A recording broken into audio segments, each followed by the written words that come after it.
On Business Incorporated today, President of the African Development Bank says the continent needs $424 billion to recover from the COVID-19 pandemic devastation. And South Africans may have to pay more for taxi fares as petrol prices reach a record high.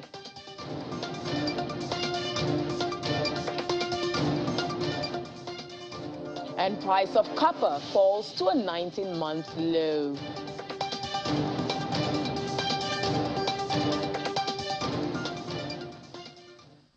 Hello and welcome to the program. I'm Will Ibang. Now let's take a look at the market. Starting in Africa, the NGX is down marginally today, 0.05%, continuing the bearish trend in the week, while the JSE index is looking really good at intraday, up by 2.44%. In North Africa, the EGX 30 is also in the green by 1.15%. Kenya also closed yesterday's session in the green, up by 0.66%. To the Middle East now, it's mostly green across the markets we track. In the UAE, the Abu Dhabi index is down 0.3%, while the Dubai index is up by 1.54%. In other regions, the Saudi Arabia index and the Qatari index both up 0.63 and 0.24% respectively. Over to Europe, where the European Parliament voted Wednesday to include nuclear and natural gas projects in a list of sustainable investments. However, environmentalists are outraged, and a few countries say they'll push back against the decision. Stephen Beardsley joins us from Berlin. Now, Stephen, why was this vote so divisive? Yeah, this is an issue that really comes at the juncture of politics, climate science, and environmentalism. The issue here is about driving more mainstream investment into climate-related projects as EU member economies move towards a more carbon-neutral status in the decades ahead. So, of course, projects such as solar and wind would clearly apply under that metric. The question is about gas and nuclear. There's some countries, including France, the Czech Republic, for example, that will lean especially heavily on nuclear. They want nuclear as well as gas included in this list of sustainable energy sources. There are those who are against it, including Germany, Denmark, Austria, for example. They say that including nuclear and gas then diverts much needed resources from true renewables. They say that those energy sources are not sustainable. This is a very divisive issue. The vote was very close. 25 out of 705 votes in the parliament were needed to take those two energy sources off the list. They failed in this case. Gas and nuclear will stay on as sustainable activities that can be funded in this manner. Okay, so some countries say they'll try to undo the vote. Do they stand a chance? Yeah, that is the next question going forward. Austria and Luxembourg so far have publicly said that they will try and overturn the vote. The fact of the matter is they're really going to need more support from populous nations if they're going to do it under EU rules. They don't have that so far. So that means that Germany, for example, although it disagrees with the inclusion of nuclear and gas on this list, it has said that it will respect the decision and it is not planned to join Austria and Luxembourg. The two nations have also filed a complaint to a European court to have it overturned that way, and it remains to be seen what happens there. That's a very unclear situation, how that could proceed. Okay, so what can we expect from the markets today, seeing that EU leaders are on, different sides of the poll now? Right, the sentiment leading into today for European markets generally positive, coming from Wall Street and from Asian markets, due to a couple reasons there. One is some of the most recent Fed minutes from the U.S. Federal Reserve released, and showing that, suggesting that the Fed might be open to slowing down its pace of rate hikes. That led to some positive sentiment on Wall Street, the very light, and then also a generally positive job openings report there, suggesting once again that the job market actually is relatively healthy in the U.S. And so that also helped in the U.S. as well as in Asia with positive sentiment. In Europe, major indexes off to a positive start as well, perhaps driven by some of that optimism. It's really a strange moment, however, for markets. They're waiting on more data, and there's some very contradictory data. We'll wait to see what happens next week with earnings reports, for example, when they really get underway and we start seeing what businesses are reporting in terms of demand and in terms of consumer sentiment, supplies, all that kind of stuff. And then we're also waiting on, of course, more inflation reports and further input into what things look like right now. I think without that kind of information, without a clear picture of where things are going, and with the job market looking so strong, it's a bit confusing for many market analysts to understand what's going on. It's strange to see both recession on the horizon, driven in fact but primarily by inflation, but to see a job market that in general in the West, when you're talking about the US and Europe, a job market that looks pretty healthy. So those are two contradictory signs, investors still trying to parse it out. Thank you so much, Steve, for that update. So we'll move on and see how the market moves to next week. Thank you so much. Asia-Pacific markets were mostly higher on Thursday as investors watch for market reaction to the latest Fed meetings in South Korea. The Kospi advanced 1.84% after closing more than 2% lower on Wednesday. Samsung Electronics shares rose 3.19% after the company released earnings guidance for the second quarter of 2022. Japan's Nikkei 225 gained 1.47% and the Topix index rose 1.42%. The S&P ASX 200 in Australia was up 0.81% at 6,648 points. Of Asia Pacific shares outside Japan was 0.88% higher. Now, mainland China markets were higher. The Shanghai Composite rose 0.27% and the Shenzhen Composite rose 0.9%. Both indexes fell on Wednesday as COVID concerns came back into focus. Hong Kong's Hang Seng Index recovered from losses to trade around the flat line in its final hour of the session. Now, the U.S. stock futures were slightly higher in early trade on Thursday as investors digested the most recent meeting minutes from the Federal Reserve. Dow Jones Industrial Average futures inched up by 100 points. S&P 500 and NASDAQ futures were also in positive territory. Stocks climbed after the release of the Federal Reserve's June meeting minutes. Central bank officials reiterated a tough stance against inflation, saying another 50 or 75 basis point move would likely be appropriate at the July 26th or 27th meeting. Now, Brent crude futures have extended declines for a third session early on Thursday, slipping under $100 a barrel as fears of a potential global recession spurred concerns about oil demand. Brent crude futures fell 0.9% to $99.75 a barrel, while WTI crude futures slid 0.8% to $97.74 a barrel. Both benchmarks closed on Wednesday as they're at their lowest since April the 11th. The declines follows a dramatic fall on Tuesday despite tight global supplies. Oil prices have slid alongside other commodities such as metals and palm oil as central banks across the world raised interest rates to battle inflation, fanning fears of recession that could dampen demand for commodities. Meanwhile, investors await U.S. government data due later today that will shed light on the state of domestic oil and fuel inventories. Now, gold prices edged up early on Thursday from 9-month lows touched in the previous session after a break in the dollar's rally alleviated pressure on bullion. Spot gold firmed 0.3% as the dollar dipped slightly from the 20-year highs reached on Wednesday, lending support to greenback-priced bullion. U.S. gold futures rose 0.3% to $1,741.80. Spot silver rose 0.7%, platinum gained 0.2%, and palladium climbed 1.2% to $1,927.92. Now over to Africa, particularly in South Africa. From this Wednesday, fuel prices are up once again, just as the country grapples with unending power cuts this winter. The ripple effect of this is going to be very massive, and our correspondent in South Africa, Betty Dibia, gives us an insight into what motorists are looking out for now. Take a listen. As power blackouts continue in South Africa, motorists are now bracing themselves for yet another petrol price hike. They will be paying 26.20 Rand per litre, the highest petrol price increase South Africa has experienced so far. Business owners bear the brunt of these increases, as many who use generators will be spending more, while others lose customers. But I don't think we're exclusive on the petrol price. I think the whole world is fighting over the price. They're protesting around the world.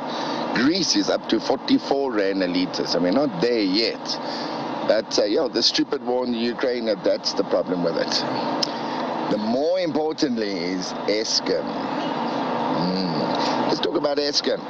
I just think now with Eskom, everything, our generators are breaking down even now with the amount of hours. It's totally ridiculous. Look, the power's chasing my customers away. So I think this is what's happening at the moment is so ridiculous. It's very bad because like at the moment we've got load shedding from 8 to 10 and then 4 to 6 and they're doing this load shedding while we in business hours twice a day, It's very detrimental because people don't come out when there's load shedding. It affects all the signal in the area, so it's very hard. It's very disappointing, actually. It makes cost of living really ridiculous at this point. About a week ago, the country experienced stage 6 power blackout for the first time ever. And Public Enterprise Minister Pravin Gordhan blamed this on striking workers and that the demand on the power utility during winter is much higher.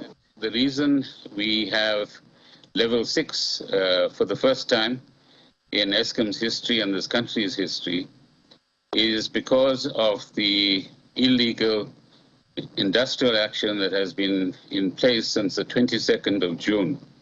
So what level 6 means is that 6,000 megawatts cannot be supplied by Eskom, and where during winter, for example, today or yesterday, the demand is about 32,000 megawatts. Eskom will not be able to supply that 32,000. It will be able to supply 6,000 less than 32,000, and it doesn't mean that the whole country gets into a blackout. The striking workers have now accepted a 7% wage hike offer. Hopefully this will let there be a bit more light going forward. And this Wednesday, the country will again face additional prices at the pumps. Motorists say this is a disaster. It's a disaster. It's a huge problem because now you're going to have companies that are not going to have people coming into work because why? Because they can't afford to, not because they don't want to be there. So I think it's a big problem. I mean, I laugh because there's really nothing else you can do. You get upset, no one's going to listen and no one's going to hear you and no one really cares. The silence from government is deafening. Like at least somebody needs to say something.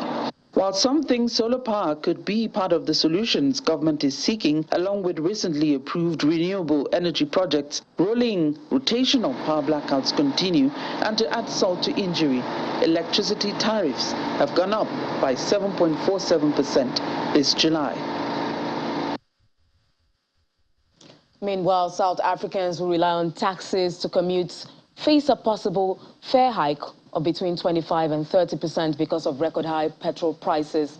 The proposed hike comes courtesy of the National Taxi Alliance, which says it has done what it can to stave off increases as fuel prices continue to rise in 2022. However, with prices now at record highs, a hike in fees is imminent. Motorists are now paying R2.47 more per litre for petrol to take the price to an all-time high of R26.74 per litre. Still in South Africa's President Cyril Ramaphosa has taken a major step in moving the country away from its dependency on coal energy, which will unlock approximately 140 billion rand worth of investment opportunities for the country. The president has greenlit the Just Transition Framework, which under the Presidential Climate Commission will set out policy measures and undertakings by different social partners to minimize the social and economic impacts of the long-term move away from coal. The national power utility, which relies mostly on coal as a fuel source, has been under strain with continued rolling blackouts, also having a negative impact on the economy. Now, after the break, we look at updates from the commodities space. Do stay with us. Batteries, the price of copper on the London Mercantile Exchange has cratered to a 19-month low, trading at $7,291.50 per ton. This is a rapid reversal from March, when prices of metals soared to all-time highs. Oluwaseun Omidiora, analyst financial derivatives company, joins me to discuss the moves on this commodity. Hi, Seun. Good to have you. Good afternoon, and thank you for having me today. And so what are the reasons behind the current market sentiment and decline in copper prices, and where do you see this trend going? Okay, yes. So we have witnessed this reversal. We actually saw a slight bump in prices earlier today as well. But mainly, I mean, we have seen a downward trend in copper prices and basically a lot of metals since the March highs. And it's primarily because of the news coming out of China, increased testing for COVID, which, I mean, subsequently, China, we know China has a zero COVID policy, and analysts are thinking that it's going to be a dampener on the growth that has been forecasted by China this year. And as we know, China is responsible for about 50% of global demand for copper. So it's not surprising that we have seen the new wave of restrictions, as well as increased testing in Shanghai and the entirety of China, having this downward pressure on prices lately. So it's not surprising at all. We also know that, I mean, global recession, there's news filtering through about a possible global recession again. So, I mean, combining all of these things together, and it's not beyond reason to see the reason copper prices have dipped substantially from their March highs. And I mean, where do we see this trend going? Basically, I mean, it's largely dependent on how quickly the global demand can pick up again with global recession on the horizon, as well as China's testing increasing rapidly. Then, I mean, as soon as these things go away, then we are likely to see a recovery in copper prices. But beyond that, there's hardly going to be any recovery unless these things go away quickly. Interestingly, despite this sharp fall in the price of copper, Australia, the world's third largest copper producer and exporter, is forecasting that it will achieve record export revenues in 2022. How is this possible for Australia to be anticipating bumper export revenues at a time when other exporters of copper are not optimistic about the revenue picture? So the interesting thing here that we need to consider is whether the port operations in Australia compared to other countries within that region or trading bloc. So it's about going into whether or not they have freer ports, because if they do, compared to other people who are also copper producers in that region, then they can leverage that to basically increase their own market share, because their own delivery times will be much quicker. And significantly, they will get much larger orders. And to the extent that they are able to cope with much larger orders from trading partners, then it's not unlikely that they will be able to increase their own market share in that particular space. So I believe that that's one of the things that might have a role to play in Australia forecasting additional or bumper revenue when it comes to copper exports this year, or mining exports or mining operations this year. And another thing is to consider is probably a value add, economic value add that they are having when it comes to copper, the copper mineral itself. So I think these are two basic things that we need to consider first, and maybe look at to be able to tell whether or not these forecasts have a basis in reality, because it's quite divergent from what we are seeing in copper markets generally. So Nigeria is estimated to possess huge copper deposits of approximately 10 million tons. However, the contribution of the metal ore sector to GDP remains very low. I think it was 0.03% in the first quarter of 2022. Why is the mining of minerals and metals at suboptimal levels in Nigeria, and what potential opportunities can Nigeria unlock with improved copper exploration and production? So the basic problem of mining operations in Nigeria, not just copper alone, but a lot of other minerals as well, is that 80% of the mining operations are artisanal at very, very small, basically small stakeholders, basically. That's the first thing. And it's also very illegal. I mean, illegal mining activities, no regulations, they are not registered with the government. So, of course, this has a negative impact on exactly how much of that you can register as revenue in your own books as the government, because I mean you aren't aware of many of the so-called artisanal miners who are involved in mining in these regions. And again, we also know of the insecurity that plagues many of the northern states where majority of the copper deposits are also found. And in the absence of good security measures being put in place, then we also are likely to see copper being very, very below optimal levels in terms of our mining. But we have seen the government try to actually impose few regulations that would put in place much higher incentives to bring in foreign investors, reducing taxes. We've also seen them, remove regulations on customs duties for some of them when it comes to bringing in plant and machinery, so basically just to boost that particular space. And in terms of what Nigeria can also, what opportunities are there, we know that for a fact that last year, about 1 in 12 new vehicles that were purchased were electric vehicles. And as we said earlier, copper is a primary component in the production of EV batteries. So if Nigeria can unlock its copper potential, then I believe that that's one thing that Nigeria can also end up tapping into with the growth in EV production and its copper uses in the production of EV batteries. So that's one opportunity that Nigeria can also get to unlock and tap into. Thank you so much, Oluwaseun Media, analyst at Financial Derivatives Company, for your insights on this matter. Thank you so much. Thank you for having me. Now, moving on to other stories. African nations need $424 billion this year to help them cope with the devastation caused by the coronavirus pandemic. And that's according to the president of the African Development Bank, Dr. Akinwumi Adesina. The head of the continent's top multilateral lenders says the impact of COVID-19 on African economies should not be minimized, even as global food prices surged to a record after Russia's February 24 invasion disrupted exports of grain and vegetable oil. Dr. Adesina says that the AFDB's $1.5 billion plan to boost production will help farmers on the continent produce 30 million tons of food, adding that obstacles in importing fertilizer may hit productivity by as much as 50%.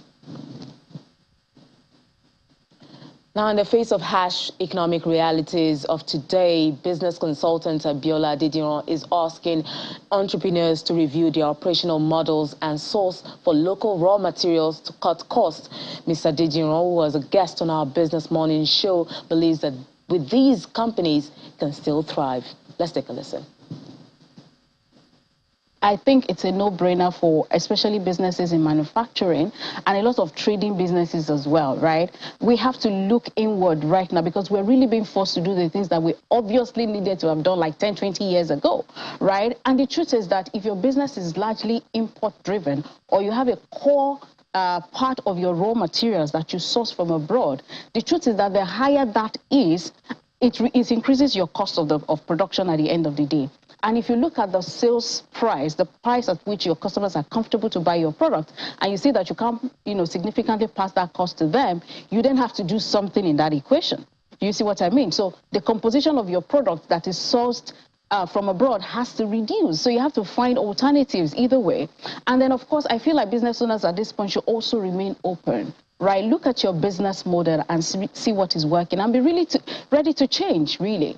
Because the truth is that you definitely have to do something to stay in business. Perhaps we can do, create an infrastructure and maybe create some logistics within our business that takes care of that, so that you take that burden from the farmers who really can't do much about it, and in an attempt for them to do something, the cost at which the products come to you become higher. So if you can actually bridge that gap by giving them some bridge finance, right, and get into some partnership with these farmers to fund, their production, obviously those are ways by which you can creatively, look at the business and see where you can actually do something.